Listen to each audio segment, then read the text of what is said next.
গভীর রাত, চারপাশ নিস্তব্ধ। হঠাৎ জানালার শিকে টুং করে একটা শব্দ। এই শব্দটা কি সত্যিই কোনো সাধারণ শব্দ, নাকি অতীতের কোনো অমীমাংসিত পাপ ফিরে আসছে তার পাওনা নিতে?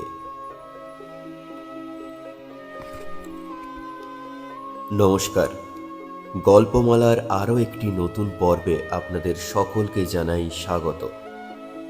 বাংলা সাহিত্যের রহস্য ও অলৌকিক গল্প মানেই যে নামটি প্রথমেই মনে আসে তিনি হলেন শীর্ষেন্দু মুখোপাধ্যায়।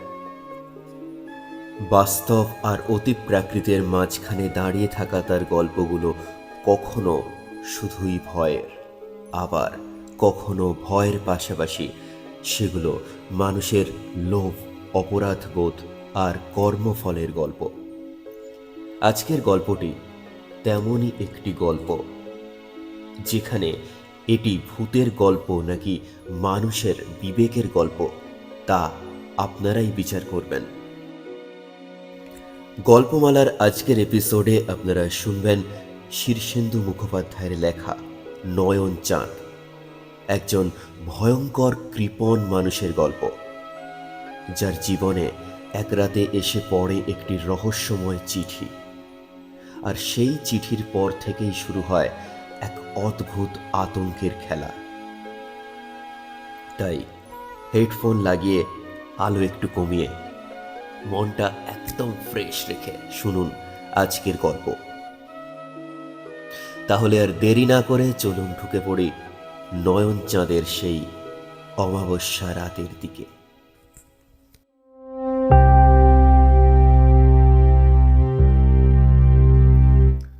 গভীর রাতে এক শব্দ শুনে নয়নচাঁদ বাবুর ঘুম ভেঙে গেল। এমনিতেই নয়নচাঁদের ঘুম খুব পাতলা। টাকা থাকলেই দুশ্চিন্তা, আর দুশ্চিন্তা থাকলেই অনিদ্রা। অনিদ্রা থেকেই আবার অগ্নিমান্দ হয়, অগ্নিমান্দ থেকে ঘটে উদরাময়। সুতরাং টাকা থেকেও নয়নচাঁদের সুখ নেই। সারা বছর কবরেজি পাঁচন, হোমিওপ্যাথির গুলি আর অ্যালোপ্যাথির নানান বিদঘুটে ওষুধ খেয়ে বেঁচে আছেন ওই কোনো মতে আর কি। ঘুম ভাঙতেই নয়নচাঁদ চারিদিকে চেয়ে দেখলেন, রাত্রিবেলা এমনিতেই নানান রকমের শব্দ হয়। ইঁদুর দৌড়োয়, আরশোলা খড়খড় করে, কাঠের জোড় পটপট করে ছাড়ে, হাওয়ার কাগজ ওড়ে, আরও কত কি। তাই নয়নচাঁদ তেমন ভয় পেলেন না। তবে আধো ঘুমের মধ্যে তার মনে হয়েছিল শব্দটা হলো জানলায়। জানলার শিকে যেন টুং করে কেউ একটা ঢিল মেরেছিল। বিছানার মাথার দিকে জানলার পাশেই একটা টেবিল, তাতে ঢাকা দেওয়া জলের গ্লাস। নয়নচাঁদ টর্চ জেলে গ্লাসটার দিকে হাত বাড়িয়েই থমকে গেলেন। টেবিলের ওপর একটা কাগজের মোড়ক পড়ে আছে। নয়নচাঁদ উঠে বড় বাতি জেলে মোড়কটা খুললেন। যা ভেবেছেন তাই, ঢিলে জড়িয়ে কে একখানা চিঠি পাঠিয়েছে তাকে। সাদামাটা একখানা কাগজে লাল অক্ষরে লেখা, নয়নচাঁদ, আমাকে মনে আছে? সামান্য দেনার দায়ে আমার ভিটে তুমি ঘুঘু চড়িয়েছিলে। শেষ অবধি গলায় গামছা বেঁধে আমাকে আত্মহত্যা করতে হয়। আমার বউ আর বাচ্চারা ভিখিরি হয়ে সেই থেকে পথে পথে ঘুরছে। অনেক সহ্য করেছি, আর না, আগামী অমাবস্যায় ঘাড় মটকাবো। ততদিন ভালো মন্দ খেয়ে নাও, কেমন? ফুর্তি করো, গাও, নাচো, হাসো। বেশি দিন তো আর নয়। ইতি তোমার জম, জনার্দন। নয়নচাঁদ ঠক ঠক করে কাঁপতে লাগলেন। তার শিথিল হাত থেকে চিঠিটা পড়ে গেল। চাকর বাকর বউ ছেলে মেয়েদেরকে ডাকার চেষ্টা করলেন, গলা দিয়ে স্বর বেরোল না। জনার্দনকে খুব মনে আছে নয়নচাঁদের। নিরীহ গোছের মানুষ, তবে বেশ খরচের হাত ছিল। প্রায় হ্যান্ড নোট লিখে নয়নচাঁদের কাছ থেকে চড়া সুদে টাকা ধার করত। কখনো টাকা শোধ দিতে পারেনি। নয়নচাঁদ মামলায় জিতে লোকটার বাড়ি ঘর সব দখল করে নেয়। জনার্দন সেই দুঃখে বিবাগী হয়ে কোথায় চলে যায়। মাসখানেক বাদে নদীর ওপারে এক জঙ্গলের মধ্যে একটা আমড়া গাছের ডাল থেকে ঝুলন্ত অবস্থায় তার পচা গলার লাশটা পাওয়া যায়। তার বউ ছেলেপেলেদের কি হয়েছে তা অবশ্য নয়নচাঁদ জানেন না। সেই ঘটনার পর ৩-৪ বছর কেটে গেছে। নয়নচাঁদের ভূতের ভয় আছে, তাছাড়া অপঘাতকেও তিনি খুবই ভয় পান। খানিকক্ষণ বাদে শরীরের কাঁপুনিটা একটু কমলে তিনি জল খেলেন এবং বাড়ির লোকজনকে ডাকলেন। রাত্রে আর কেউ ঘুমোতে পারল না। এই রহস্যময় চিঠি নিয়ে উত্তেজিত আলোচনা, গবেষণা ইত্যাদি হতে লাগল। পরদিন সকালে গোয়েন্দা বরদাচরণকে ডেকে পাঠানো হলো। গোয়েন্দা বরদাচরণ পাড়ারই লোক। বরদাচরণ লোকটা একটু অদ্ভুত। স্বাভাবিক নিয়মে কোনো কাজ করতে তিনি ভালোবাসেন না। তার সব কাজেই একটা বৈশিষ্ট্য আছে। এই যেমন কোনো বাড়িতে গেলে তিনি কখনো সদর দরজা দিয়ে সেই বাড়িতে ঢুকবেন না, এমনকি খিড়কি দরজা দিয়েও নয়। তিনি হয় পাঁচিল টপকাবেন, নয়তো গাছ বেয়ে উঠে ছাদ বেয়ে নামবেন। এমনকি জানালা ভেঙেও তাকে ঢুকতে দেখা গেছে। নয়নচাঁদের বাড়িতে বরদা ঢুকলেন টারজানের কায়দায়। বাড়ির কাছেই একটা মস্ত বট গাছ আছে। সেই বটের একটা ঝুড়ি ধরে কষে খানিকটা ঝুল খেয়ে বরদা পাশের একটা জাম গাছের ডাল ধরলেন। সেটা থেকে লাফিয়ে পড়লেন একটা চালতা গাছে। সেখান থেকে নয়নচাঁদের বাড়ির পাঁচিল ডিঙিয়ে অবশেষে একটা রেন পাইপ ধরে 3 তলার জানলায় উঁকি দিয়ে হাসি মুখে বললেন, এই যে নয়নবাবু, কি হয়েছে বলুন তো? জানলায় আচমকা বরদাচরণকে দেখে নয়নচাঁদ ভিমরি খেয়ে প্রথমটায় গো গো করতে লাগলেন। কে কে কে কে? চোখে মুখে জলের ঝাপটা দিয়ে তাকে ফের সামাল দেওয়া হলো। বরদাচরণ ততক্ষণ ধৈর্যের সঙ্গে জানলার বাইরে পাইপ ধরে ঝুলে রইলেন। অবশেষে যখন ঘটনাটা বরদাচরণকে বলতে পারলেন নয়নচাঁদ, তখন বরদা খুব গম্ভীর মুখে বললেন, তাহলে এ জানলাটাই, এটা দিয়েই ঢিলে বাঁধা চিঠিটা ছোড়া হয়েছিল তো? হ্যাঁ বাবা বরদা। জানালাটা খুব নিবিষ্টভাবে পরীক্ষা করে বরদা বললেন, অনেকদিন জানালাটা রং করাননি দেখছি। না, খামোখা পয়সা খরচ করে কি হবে? জানালার রং করালেও আলো হাওয়া আসবে, না করালেও আসবে। ঝুটমুট খরচ করতে যাব কেন? তার মানে আপনি খুব কৃপণ লোক, তাই না? এই কৃপণ নই বাবা, লোকে বাড়িয়ে বলে, তবে হিসেবই বলতে পারো। কাল রাতে আপনি কি খেয়েছিলেন? কেন বাবা বড়দা, রোজ যা খাই তাই খেয়েছি, 2খানা রুটি আর ওই কুমড়োর ছেচকি। বরদাচরণ গম্ভীর হয়ে বললেন, আপনি খুবই কৃপণ, ভীষণ কৃপণ। না বাবা, কৃপণ নই, হিসেবই বলতে পারো। আমার ফিস কত জানেন? 500 টাকা, আর খরচপাতি সঙ্গে যা লাগে। নয়নচাঁদ ফের ভিমরি খেলেন। এবার জ্ঞান ফিরতে তার বেশ সময়ও লেগে গেল। বরদা বিরক্ত হয়ে বললেন, কৃপণ আর হিসেবি বললে আপনাকে কিছুই বলা হয় না। আপনি যাচ্ছে তাই রকমের কৃপণ। বোধহয় পৃথিবীর সবচেয়ে কৃপণ লোক আপনি। নয়নচাঁদ মুখখানা বেজার করে বললেন, পাড়ার লোক হয়ে তুমি 500 টাকা চাইতে পারলে? তোমার ধর্মে সইল? আপনার প্রাণের দাম কি তার চেয়ে বেশি নয়? কিছু কমই হবে বাবা, হিসেব করে দেখছি আমার প্রাণের দাম 250 টাকার বেশি নয়। ঠিক আছে, তবে আমি চললুম। ভিজিট বাবদ 20টা টাকা আমার বাড়িতে পাঠিয়ে দেবেন। নয়ন চাঁদ আঁতকে উঠে বললেন, যেও না বাবা বড়দা, ওই 500 টাকাই দেবক্ষণ। বরদাচরণ এবার পাইপ বেয়ে নেমে সিঁড়ি বেয়ে ঘরে এসে উঠলেন। হাত বাড়িয়ে বললেন, চিঠিটা দেখি। চিঠিটা নিয়ে খুঁটিয়ে সবটা পড়লেন। কালিটা পরীক্ষা করলেন, কাগজটা পরীক্ষা করলেন, আতশ কাঁচ দিয়ে অক্ষরগুলো দেখলেন ভালো করে। তারপর নয়ন চাঁদের দিকে চেয়ে বললেন, এটা কি জনার্দনেরই হাতের লেখা? ঠিক বুঝতে পারছি না। জনার্দন কয়েকটা হ্যান্ড নোট আমাকে লিখে দিয়েছিল, সেই লেখার সঙ্গে অনেকটা মিল আছে। বড়দা বললেন, মনে হচ্ছে গামছাটা তেমন টেকসই ছিল না। তার মানে কি বাবা, এখানে গামছার কথা ওঠে কেন?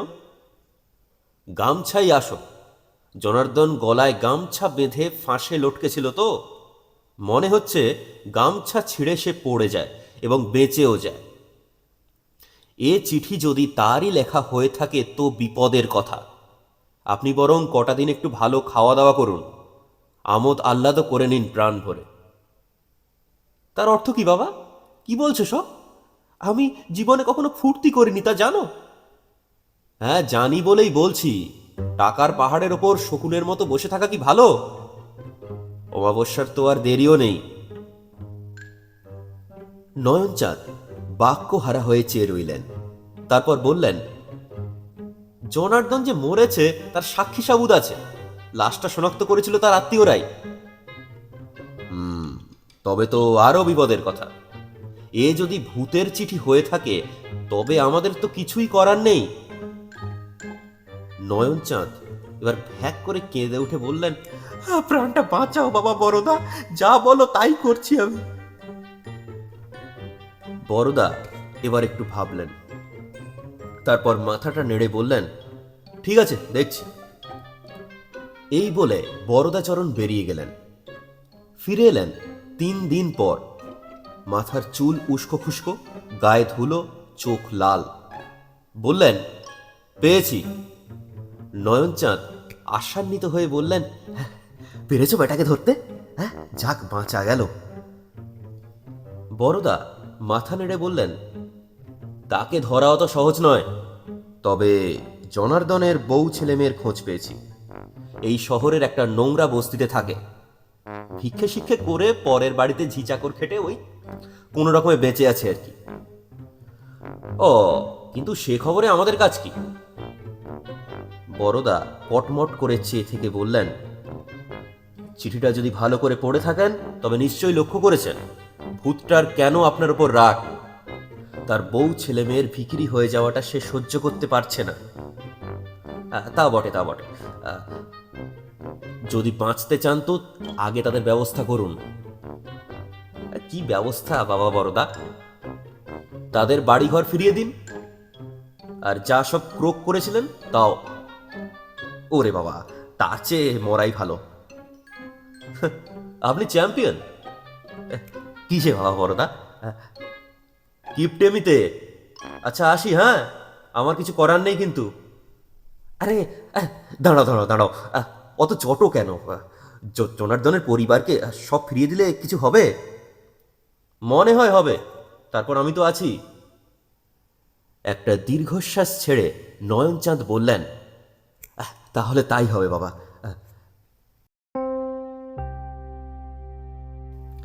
অমাবস্যার আর দেরি নেই। মাঝখানে মোটে 7টা দিন। নয়নচাঁদ জনার্দনের ঘরবাড়ি, জমিজমা, ঘটিবাটি এবং সোনাদানা সবই তার পরিবারের কাছে ফিরিয়ে দিলেন। জনার্দনের বউ আনন্দে কেঁদে ফেলল একেবারে। ছেলে মেয়েগুলো বিহ্বল হয়ে গেল। বড়দা নয়নচাঁদকে বললেন, আজ রাতে রুটির বদলে ভালো করে পরোটা খাবেন, সঙ্গে ছানার ডালনা আর পায়েস। বলো কি? যা বলছি তাই করতে হবে। আপনার প্রেশার খুব লো, শকটক খেলে কোথায় মর্ডারে যাবেন।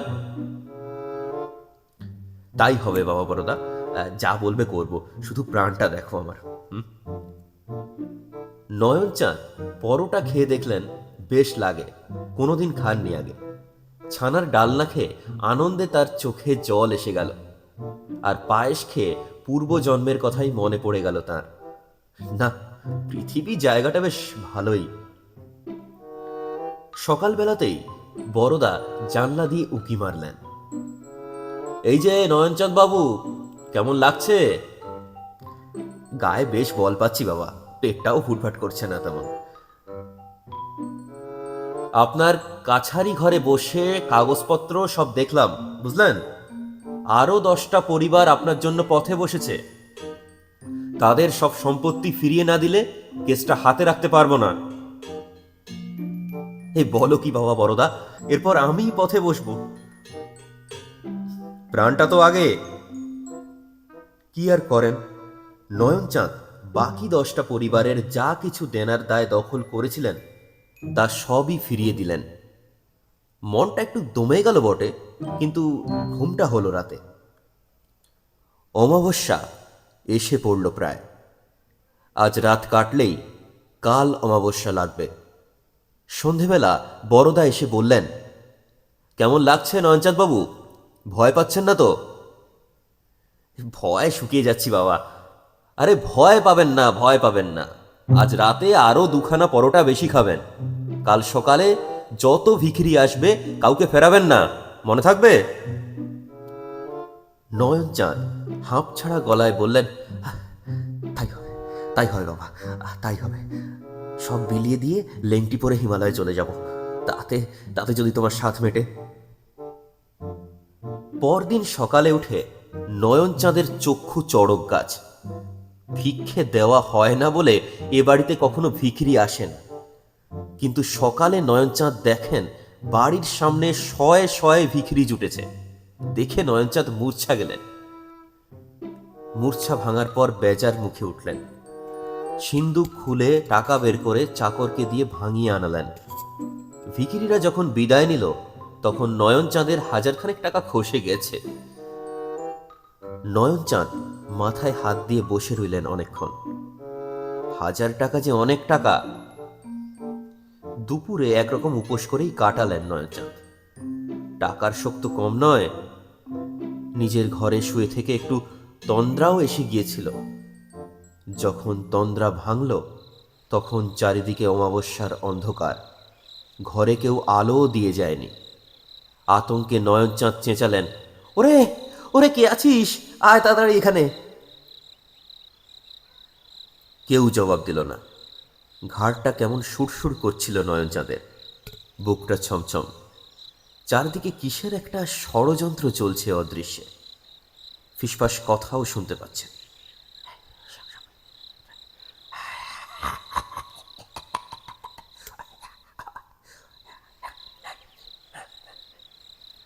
নয়নচাঁদ সভয়ে কাঠ হয়ে জানলার দিকে চেয়ে রইলেন। হঠাৎ সেই অন্ধকার জানলায় একটা ছায়ামূর্তি উঠে এলো। নয়নচাঁদ আর সহ্য করতে পারলেন না। হঠাৎ তেড়ে উঠে জানলার কাছে ধেয়ে গিয়ে বললেন, কেন রে ভূতের পো? আর কোন পাপটা আছে আমার শুনি? আর কোন কর্মফল বাকি আছে? থোড়াই পরোয়া করি তোর? একটা টর্চের আলোয় ঘরটা ভরে গেল হঠাৎ। জানলার বাইরে থেকে বরদাচরণ বললেন, ঠিকই বলেছেন নয়নবাবু, আপনার আর পাপটাপ নেই, ঘাড়ও কেউ মটকাবে না। অমাবস্যা একটু আগেই ছেড়ে গেছে বটে, তবে ফের অমাবস্যা আসতে আর কতক্ষণ? এবার থেকে যেমন চালাচ্ছেন তেমনই চালিয়ে যান। সকালে ভিখিরি বিদে, দুপুরে ভরপেট খাওয়া, বিকেলে দান ধ্যান সৎ চিন্তা, রাত্রে পরোটা, মনে থাকবে? নয়নচাঁদ একটা শ্বাস ছেড়ে বললেন, থাকবে বাবা, থাকবে।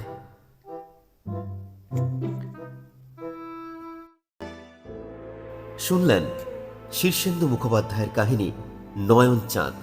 কেমন লাগলো আজকের এপিসোড আপনাদের? ভালো লাগলে অবশ্যই একটা লাইক করে এবং চ্যানেলটাকে সাবস্ক্রাইব করে পাশে থাকবেন। দেখা হচ্ছে আগামী পর্বে আরও একটি নতুন কোনো ভৌতিক গল্প নিয়ে। ততক্ষণ সবাই সুস্থ থাকুন, ভালো থাকুন।